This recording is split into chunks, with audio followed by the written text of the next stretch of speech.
कराड, अजयजी मुंडे, पवन Munde, अय्यूबभाई Pathan, Shakeel Qureshi, advocate Baijnath Waghmare, Yogesh मेलकुदळे, अंजलीताई माळी, विक्रम मिसाळ, नितीन बागवाले, तानाजी बावळे, अश्विन बोगरकर, आकाश चव्हाण, सुनील मस्के, रमेश मस्के, सौ मीराताई केशव नागरगोजे यांनी संचलन केलं ते माझे सहकारी हनुमंत गायकवाड, इथं उपस्थित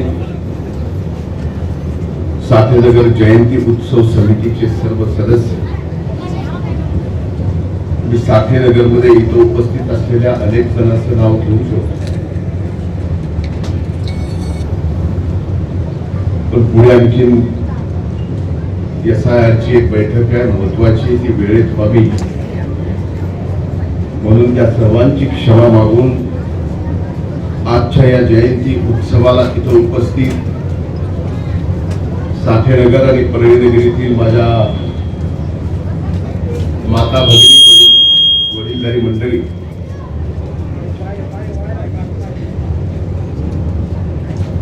आणि माझ्या इथे उपस्थित तरुण आवाज, सर्वप्रथम लोकशाहीर साहित्यरत्न अण्णाभाऊ साठे यांना, त्यांच्या विचारांना, त्यांच्या लेखणीला, त्यांच्या साहित्याला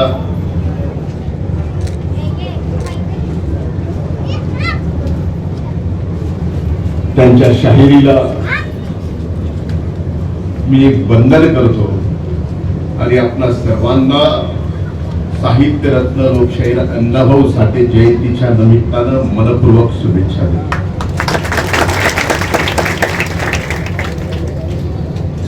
मी अनेकदा अनेक ठिकाणी अशा जयंतीच्या कार्यक्रमाच्या निमित्तानं बोलतो.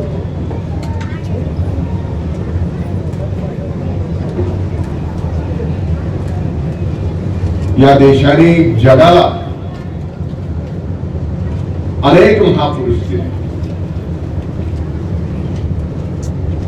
आणि त्यांना आपण महापुरुष म्हणत गेलो, कारण त्यांनी समाजासाठी नाही तर मायबाप जनतेसाठी काम केलं. पण मागच्या अनेक दिवसापासून, काही वर्षापासून मी पाहतो आहे की हे सर्व महापुरुष सुद्धा आपण आपल्या आपल्या जातीत, आपल्या धर्मात बांधून घेतो.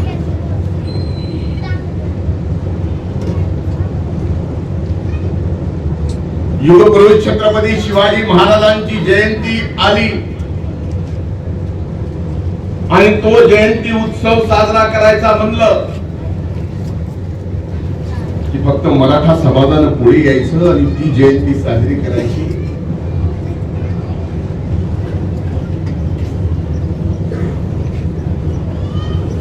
का छत्रपती शिवाजी महाराजांनी कधीच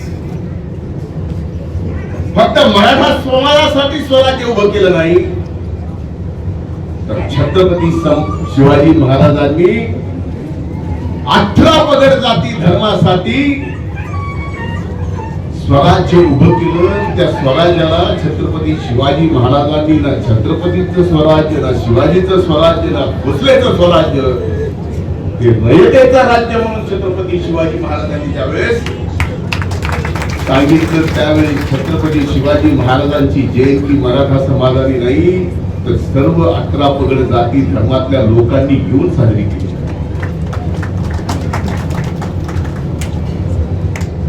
महात्मा फुलेंची जयंती आली की माळी समाजाने एकत्र यायचं, त्यांनी जयंती साजरी करायची.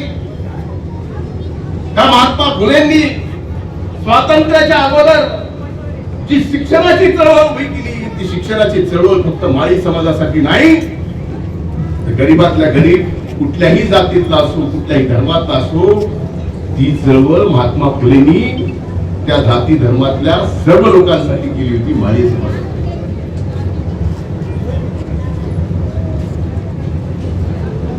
तसंच परमपूजनीय भारतरत्न डॉक्टर बाबासाहेब आंबेडकरांच्या बाबतीत, तसंच अण्णाभाऊ साठे असतील, भगवान बाबा असतील, हे सर्व महापुरुष आपण आपल्या आपल्या जातीत बांधले. माझी हात जोडून कळकळीची विनंती आहे, आजच्या जयंतीला इथं उपस्थित प्रत्येक जण जो कुठल्या जातीचा असेल त्यांनी आपल्या मनाशी गुणगाठ बांधली पाहिजे की हे महापुरुष आपले, तर यांची जयंती आपण सर्वांनी एकत्र येऊन साजरी. मला महाराष्ट्राचं माहित नाही, देशाचंही माहित नाही, पण मला परळी वैद्यनाथ नगरीचं माहिती आहे की ज्या वेळेस अनेक वर्ष या सर्व महापुरुषांच्या जयंत्या आम्ही साजरा करत होतो, त्यावेळेस एक आदर्श घालून दिला होता या महाराष्ट्राला की छत्रपती शिवाजी महाराजांची जयंती उत्सव समिती आली, जयंती आली, समिती केली. त्या समितीचा अध्यक्ष आम्ही मुस्लिम समाजाचा केला. अनेक वर्ष आपण सार्वजनिक जयंती त्या पद्धतीने साजरी.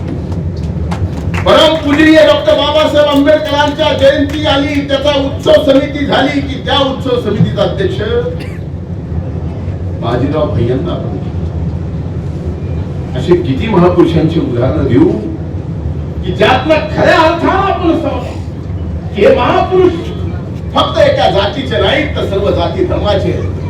या परळीनं अनेकदा त्या महाराष्ट्राला सांगितलंय, हे विसरून जमणार नाही, हे पुन्हा एकदा आज आठवण करून द्यायचं. कारण मधल्या काळात कोविड पासून सार्वजनिक जयंत्या उत्सव साजऱ्या करणं बंद झालं. तिथं भैया आहे, तिथं वैजनाथराव आहे, तिथं शकील भाई आहे, तिथं अजय आहे, तिथं अनेक आहे, अयुभाई आहे, पवन आहे. माझी सर्वांना विनंती आहे की पुन्हा एकदा आपण नव्यानं सर्व जाती धर्माला एकत्र घेऊन या सर्व महापुरुषांच्या जयंत्या एवढ्या उत्सवात साजरा करू की या महाराष्ट्रानं बघितलं पाहिजे की ह्या महापुरुषांची एक समाज नाही तर सर्व जाती धर्माचे एकत्र येऊन त्या ठिकाणी ते उत्सव साजरा केला.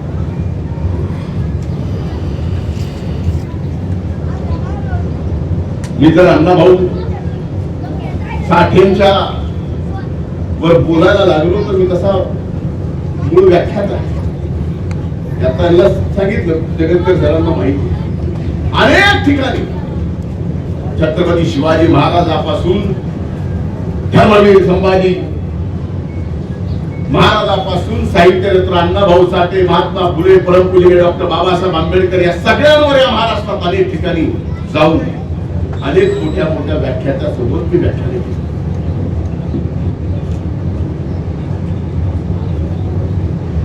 वाटे जाऊन ज्या वेळेस मुंबईकडे अण्णाभाऊ निघाले त्यांच्या पायात चप्पल सुद्धा नव्हती. आज अण्णाभाऊंनी ते साहित्य लिहिलं. परमपूजनीय डॉक्टर बाबासाहेब आंबेडकरांच्या पावलावर पुढे जात असताना त्यांच्या मागे ज्या वेळेस अण्णाभाऊ आपले विचार लिहित होते, एक फकीरा कादंबरी जी आपल्या सगळ्यांना माहिती आहे त्याचा उल्लेख जगतकर सरांनी केला.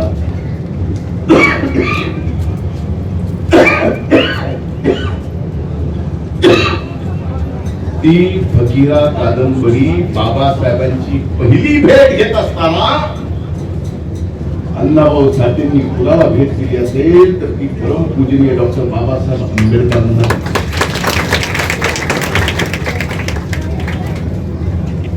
इथं वर्गीकरणाच्या संदर्भात विषय आला, त्यातनं काय होणार आहे हे नियतीला माहिती आहे. पण पहिलंच काय आपल्या जिल्ह्याच्या महाराष्ट्रात आता जे काही जाती पाती धर्माचं चाललंय ते कमी आहे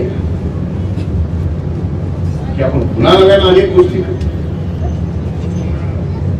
त्या सर्व 18 पगड जाती जमाती पुन्हा गोविंदाला या महाराष्ट्रात नांदल्या पाहिजेत. हे युगपुरुष छत्रपती शिवाजी महाराजांच्या स्वराज्याने आपल्याला शिकवलं.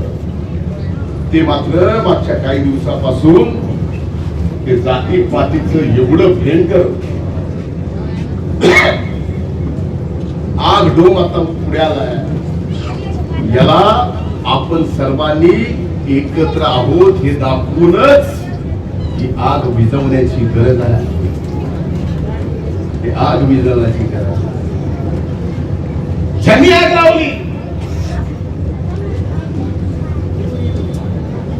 फार मस्त है कि हम वजीरों से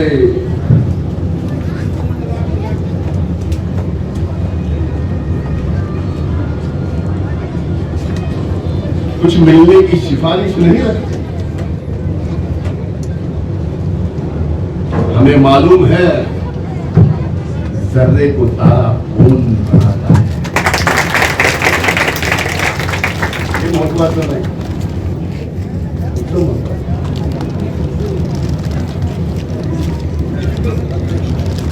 घर तो चला है, राख कितनी है बाद में देखेंगे. पहले ये देखना है कि घर जलाने का इशारा किसने किया है.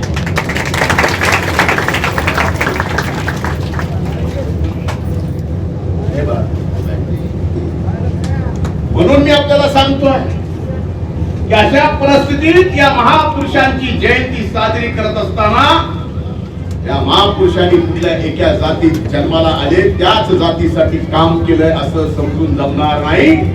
सर्व जाती धर्मांनी एकत्र येऊन जयंती साजरी करावी लागते. आपल्या नगराध्यक्षांनी सांगितलं की मॉस्कोला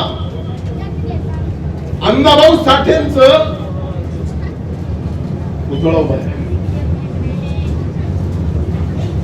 आम्हाला आपण पद्मश्री दिला सगळीला हे मी सांगतो की तो पुतळा मॉस्को मध्ये अण्णाभाऊ जिवंत असताना उभा केलेला आहे. एकमेव त्या काळात असे महापुरुष कामगाराच्या चळवळीतून उपाशी माणसाच्या उपाशी पोटाची लिखाण करून सर्व अंधश्रद्धा आपल्या शाहिरीतून मुक्त करण्याचं काम ज्या अण्णाभाऊंनी केलं त्या काळात फक्त एकमेव अण्णाभाऊ असे होते की जिवंत असताना प्रदेशात त्यांचा साधं काम आहे. अण्णाभाऊ काय होते याचं एकमेव ज्वलंत उदाहरण देतो की ज्या वेळेस अण्णाभाऊ साठे रशियाने ज्यावेळेस त्यांना निमंत्रण दिलं ते रशियाचं निमंत्रण स्वीकारलं. साहित्यरत्न अण्णाभाऊ साठे मॉस्कोला गेले आणि त्यांचं जे अभूतपूर्व ऐतिहासिक स्वागत केलं. एवढं ऐतिहासिक. ज्या दिवशी अण्णाभाऊ साठे मॉस्कोला गेले त्याच्या दुसऱ्या दिवशी पंडित नेहरूजी या देशाचे त्यावेळेस पंतप्रधान असताना दुसऱ्या दिवशी मॉस्कोला गेले. विमानतळावर उतरून ते रस्त्याने जात असताना ते स्वागत रस्त्यावर तसं तसं पडलेलं होतं स्वागताचं. ते म्हणजे हे काय कोण आलंय. भारत से विद्वान आहे ते त्यांच्या इंग्रजी भाषेत सांगत होते. कोण ते म्हणजे साहित्य रत्न लोकशाहीर अण्णाभाऊ साठे. कोण अण्णाभाऊ साठे. नेहरूंना त्यावेळेस अण्णाभाऊ साठे कोण हे माहित नव्हतं. मॉस्कोच्या स्वागताने नेहरूंना कळालं की आपल्या देशामध्ये असे साहित्यिक आहेत असे लोकशाहीर आहेत त्यांचं नाव अण्णाभाऊ साठे आहे. भारतात आल्यावर अण्णाभाऊंना भेटायला पंडित नेहरूंनी बोलवलं. शेवटी ओळख आपल्या कर्तृत्वातून अण्णाभाऊंनी या देशाच्या पंतप्रधानांना दुसऱ्या देशातल्या स्वागताने करून दाखवली. असा चमत्कार अशा महापुरुषाला मिळतो. हे साधं लोक नाही. विचारलंय काय चाललंय अण्णा यातून आजारी पडाल काही खाऊन तरी घ्या. अरे म्हणले मी ज्याच्यासाठी लिहितोय तो इतक्या वर्षाचा उपाशी आहे. तर त्या उपाशी माणसाची व्यथा मी भरल्या पोटी येऊ शकत नाही.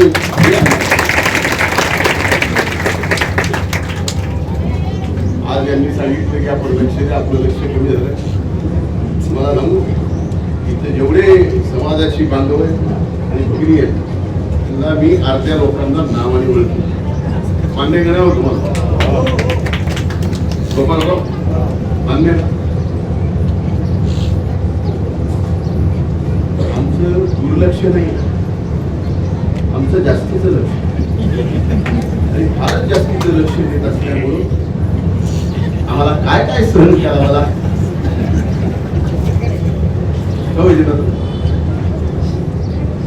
लक्ष भरपूर आहे, हा तुमच्यावर लक्ष नाही.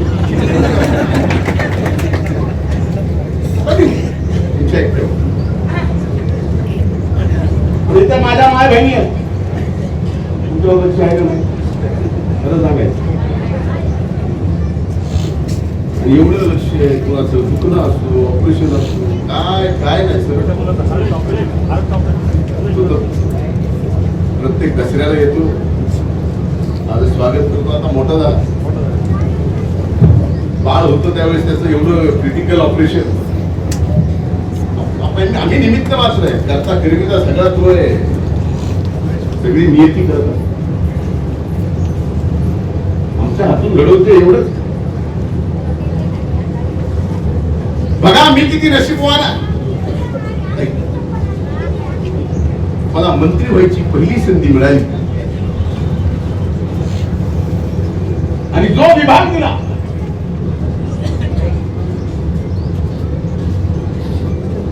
तो चांगलं काम करून म्हणून मला फार मोठा पुरस्कार होता. फारच चांगलं केलं म्हणून माझ्यावर अन्याय करायला शिक्षा देण्यासाठी होता. कदाचित त्यांनी शिक्षा द्यायची म्हणून तो विभाग दिला असेल. त्या विभागाचं नाव सामाजिक न्याय विभाग. जो विभाग परम पूजनीय डॉक्टर बाबासाहेब आंबेडकरांनी या देशाला दिला, त्याच विभागाचं पहिल्यांदा मला मंत्री म्हणून कारभार करायची संधी मिळाली. फार बोलणार नाही, फक्त शेवटी एवढंच सांगणार आहे की आपण म्हणताय काय केलं. विधान परिषदेचा विरोधी पक्ष नेता असताना विधान परिषदेला ठराव घ्यायला लावला की साहित्य रत्न लोकशाहीर अण्णाभाऊ साठे यांना मरणोत्तर भारत रत्न दिला गेला पाहिजे. ठराव घेणारा पहिला मी. सामाजिक न्याय विभागाचा मंत्री झाल्यानंतर सामाजिक न्याय विभागाचं पत्र सर्व दाखल्यासहित केंद्र सरकारला पाठवलं. त्या पत्रात या लोकनायक, साहित्य रत्न, लोकशाहीर त्याच्या नंतर भारत रत्न लागलं पाहिजे हे पत्र मी दिलं.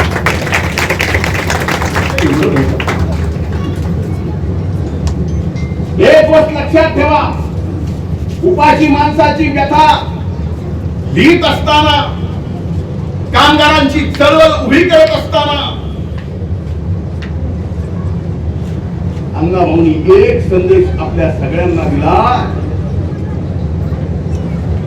की परातीला पैसा चिटकत नसतो. अंधश्रद्धा कसल्याही पाळू नका. श्रद्धा ठेवा, पण अंधश्रद्धेच्या विरोधात साहित्य रत्न लोकशाहीर अण्णाभाऊ साठेंनी एवढ्या मोठ्या शाहिरीतून लोकांना जागा करायचं काम केलं आणि अंधश्रद्धेतून बाहेर काढून श्रद्धा करायचं, श्रद्धा ठेवायचं डोळ्या हे आपल्याला नाही तर सातवाई मसोबा अंक तंक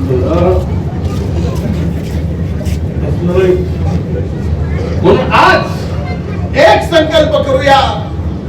साहित्य रत्न लोकशाहीर अण्णाभाऊ साठे यांच्या जयंतीच्या निमित्तानं इथून पुढे जसं पूर्वी आपण महापुरुषांच्या जयंत्या सर्व जाती धर्मातले सर्वजण एकत्र येऊन करत होतो, इथून पुढच्या काळात सुद्धा साहित्य रत्न असो, हे सर्व महापुरुष त्यांची जयंती परळीच्या सार्वजनिक ठिकाणी, मध्यवर्ती ठिकाणी, या ठिकाणी सर्व जाती धर्म एकत्रित करायचे. दुसरं एक संकल्प करा की अंधश्रद्धेपासून बाजूला राहा, शिका. अनेक जण शिकलेले आणि या महापुरुषांना त्याच अर्थानं, खऱ्या अर्थानं जयंतीच्या निमित्तानं आपण आठवण करतो. त्यांचे विचार सुद्धा आपल्याला अंगीकृत करावे लागतील. ते करावे ही कळकळीची विनंती करतो. पुन्हा एकदा लोकशाही साहित्य रत्न अण्णाभाऊ साठेंच्या जयंतीच्या मी आपल्या सर्वांना मनपूर्वक शुभेच्छा देतो आणि साहित्य रत्नांच्या चरणी त्यांच्या विचाराशी नतमस्तक होतो. खूप खूप धन्यवाद. जय हिंद, जय महाराष्ट्र, जय भारत, जय भीम, जय लवजी साळवे, जय अण्णाभाऊ साठे.